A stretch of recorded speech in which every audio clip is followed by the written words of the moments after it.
Olá pessoal, tudo bem? Eu sou a professora Jéssica Moraes e eu tô aqui hoje para falar que eu não faço questão que as crianças que são minhas alunas me obedeçam.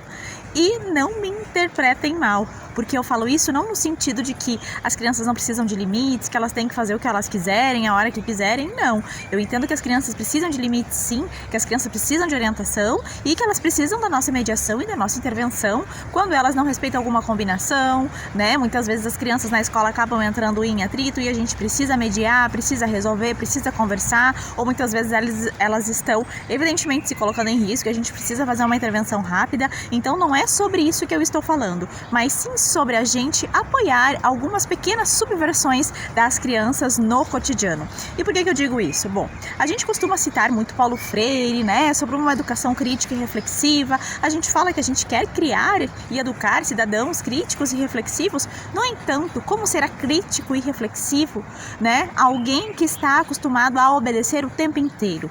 Alguém que entendeu que não se pode contestar nas relações de poder, que não se pode perguntar, que não se pode duvidar e que não se pode até mesmo ter uma certa criatividade para resolver alguns problemas ou para subverter algumas coisas diante dos imprevistos da vida, né? Então é por isso que eu falo que, como a gente quer criar pessoas críticas, reflexivas, que tenham a sua própria opinião, que questionem, se na escola a gente está o tempo inteiro fazendo com que elas obedeçam e se calem.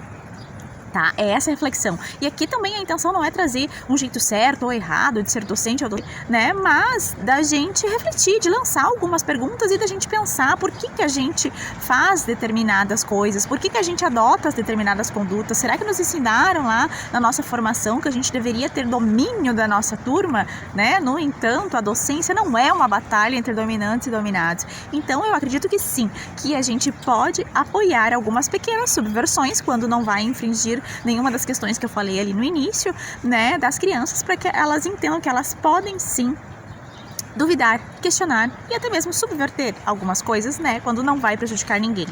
Então eu vou trazer aqui um exemplo, né, se vocês gostarem, comentem aqui para eu saber, que eu posso trazer outros exemplos de como eu faço isso na minha prática com as crianças, mas eu vou trazer um exemplo, que até vou colocar uma foto aqui do lado, de uma criança, quando a gente foi se deslocar pela escola, a gente saiu da sala, foi até o parque, e no dia anterior tinha chovido e tinha algumas poças de água, e essa criança, né, uma menina, ela viu a poça, ela saiu correndo, a gente estava andando em grupo, ela saiu correndo na frente de todo mundo e foi lá e começou a pisar e a pular na água. Bom, antes então de conversar com ela, eu tirei a foto porque eu achei muito interessante, né, qual a criança que não gosta de pular, e ela subverteu aquilo ali.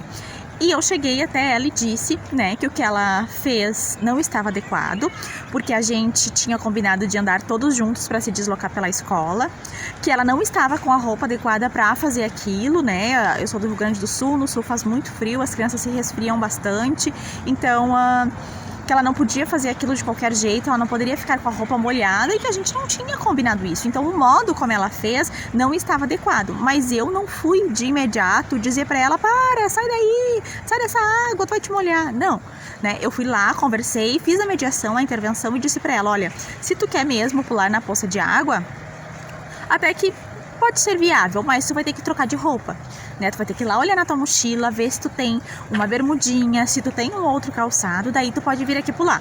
As outras crianças estavam me olhando e eu disse para elas, olha, mais alguém também quer pular na poça?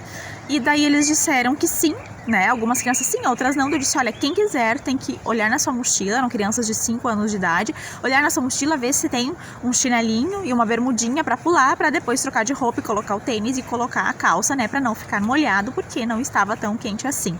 E as crianças fizeram, então vou deixar uma outra foto aqui mostrando, né? Mas é dessas situações que eu falo, né? Que a gente possa apoiar essas pequenas subversões, criar condições para que as crianças possam questionar, que elas tenham criatividade diante da vida, diante dos imprevistos, diante dos acontecimentos, né? Então, porque isso também tem a ver com a pessoa enquanto sujeito, né? Que ela desenvolve a sua criatividade e acaba tendo criatividade para resolver até os problemas, né? E encontrando outras possibilidades, outros caminhos, né? E não se fixar somente num que ela conhece. Então, é nesse sentido que eu falo, E se vocês pensam de outro modo ou se vocês têm outra situação para relatar, podem deixar aqui nos comentários para também esse canal ser uma possibilidade de troca. E se você achou interessante essa discussão e quiser acompanhar mais, se sinta à vontade para ver outros vídeos do meu canal, ou até mesmo os shorts, que são videozinhos mais curtos. E se você quiser se inscrever, será muito bem-vindo e muito bem-vinda. Um abraço e até mais!